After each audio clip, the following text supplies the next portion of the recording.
I was driving back from a friend's place in Wisconsin to my home near Chicago. A grueling 6-hour trek through flatlands and dense forest. I'd left late, around 8 p.m., desperate to make it home for work the next day. Wisconsin's northern woods stretched endlessly, dotted with small towns but eerily empty after dark.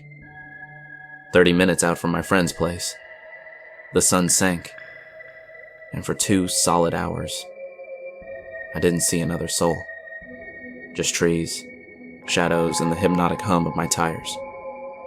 Exhaustion from the weekend weighed me down, my eyelids drooping until, at 11 p.m., something snapped me awake. A figure on the roadside, thumb out, begging for a ride. My first thought? Company might keep me alert. I slowed down as he shuffled toward me. "Hey, can you take me to the next town if you got room?" His voice was weary, strained. It was too dark to see much, so I let him into the back seat. As I pulled away, a question gnawed at me. Why was he here in the middle of nowhere at this hour? In the mirror, I caught a glimpse. 30-something buzzed hair, stubbled jaw, no bag in sight. "What brought you out here?" I asked. He flashed a fake smile. "Got lost hiking a trail in the woods, found the road, figured I'd hitch a ride." His story didn't add up. Trails? Out here? Even if so, how'd he get to the trailhead without a car? Why not ask for a ride there instead of town? My mind raced, unease creeping in. Then, out of nowhere, he snapped, "Stop! Pull over, drop me off here." Wary, I eased onto the shoulder, still surrounded by thick forest, miles from anything. He flung the door open and bolted toward the trees without a word. Baffled and creeped out, I leaned back to close the door, and froze. A small drawstring bag was tucked under the passenger seat. It wasn't mine. "Hey, you forgot your bag!" I yelled. He spun around, eyes wide with frustration, staring at me for an eternity before trudging back. "Your bag! It's right here," I said, pointing.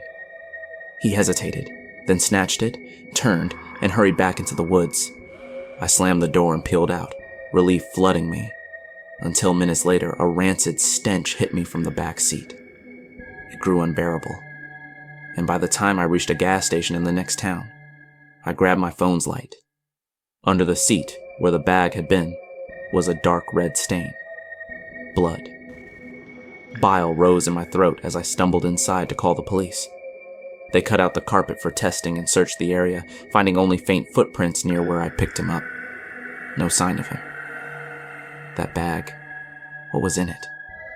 Was he planting it in my car to hide something monstrous? I don't know, and I pray I never will.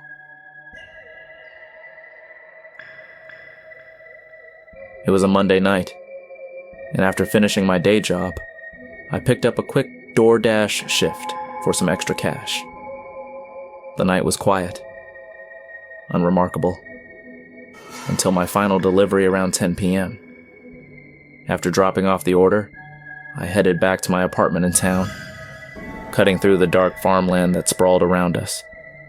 20 minutes out, on a lonely stretch of road, a figure appeared in my headlights, standing dead center. I slowed down, and he shuffled aside, but not enough to clear my path. As I neared, he stared into my lights and thrust out his thumb.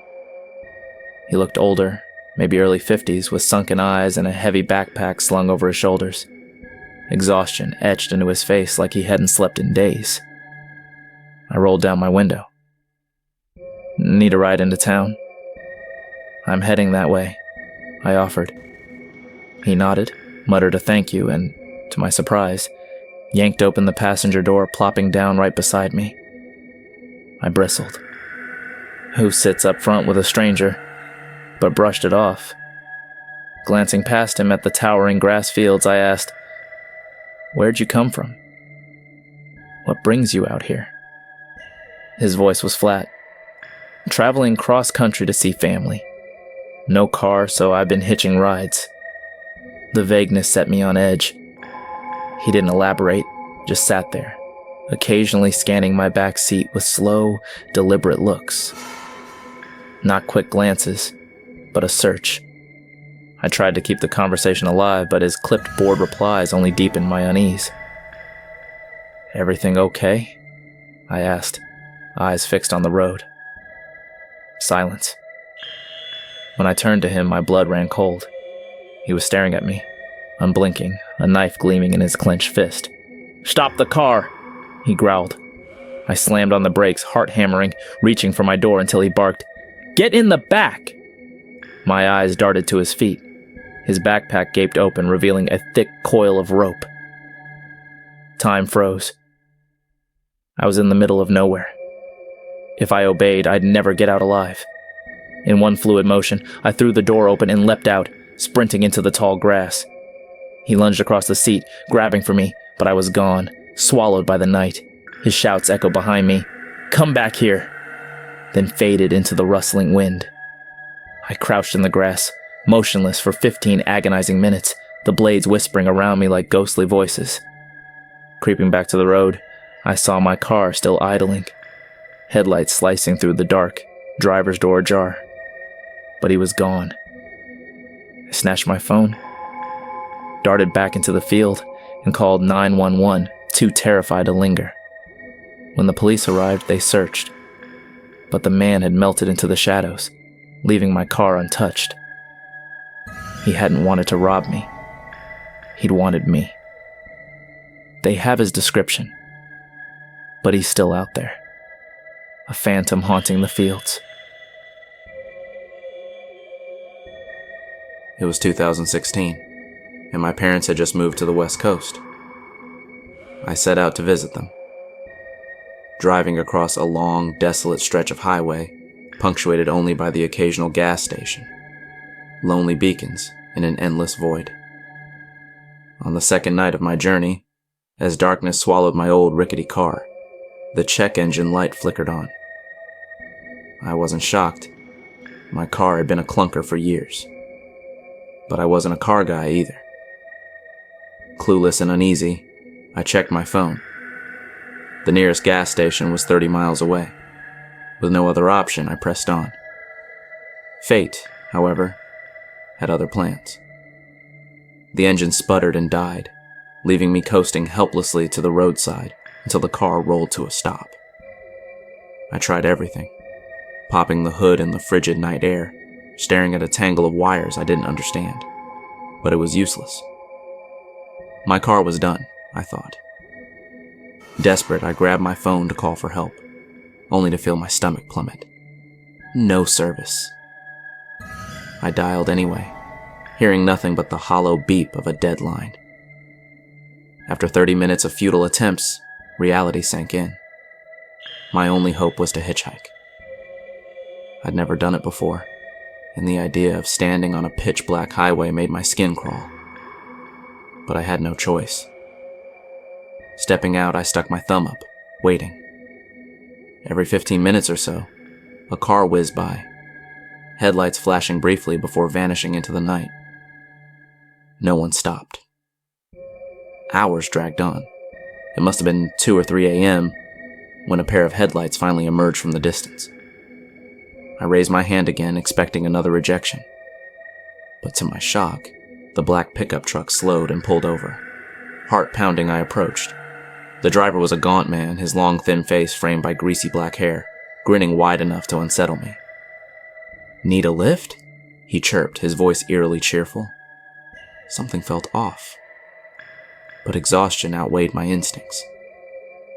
This might be my only shot. I climbed into the back seat, forcing small talk to ease the tension. "What are you up to tonight?" I asked. "Just cruising the highway," he replied, as if it were a casual pastime in this god-forsaken nowhere. Oddly, he didn't ask about me, and his silence gnawed at my nerves. Then, without warning, he locked eyes with me in the rearview mirror, his gaze piercing. "You don't have any weapons on you, right? Just making sure I'm safe," he said, that creepy grin still plastered on his face. "No," I stammered, unnerved by the bluntness. Was he really just cautious, or was something darker at play? I fell silent, staring out the window as 10 more minutes ticked by. Suddenly, he veered off the highway onto a bumpy dirt road. I jolted upright, panic rising. "Where are we going?" I demanded. He shot me a glance but said nothing, driving on. "Where are you taking me?" I shouted, fear choking my voice. I gripped the door handle, vowing to run the moment he stopped. At the end of the path loomed an old farmhouse, its front door gaping open like a black maw, the structure rotting under the faint glow of the truck's lights. He slammed on the brakes, leapt out, and I didn't hesitate. Flinging my door open, I bolted toward the tree line. His footsteps thundered behind me, so close I could almost feel his breath in the suffocating darkness. I darted behind a tree, holding my breath as he charged past. Then his voice slithered through the woods, chilling me to the bone. "Come on, let's go back. I'll give you a ride. I didn't mean to scare you." He repeated it, over and over, a sing-song nightmare in the dead of night. I stayed frozen, unsure where he lurked. Finally, I pulled out my phone and turned the screen on low. Miraculously, I had a signal. Tears of relief stung my eyes as I dialed 911, whispering for help. By the time I stumbled back to the highway and met the police, the man and his truck had vanished.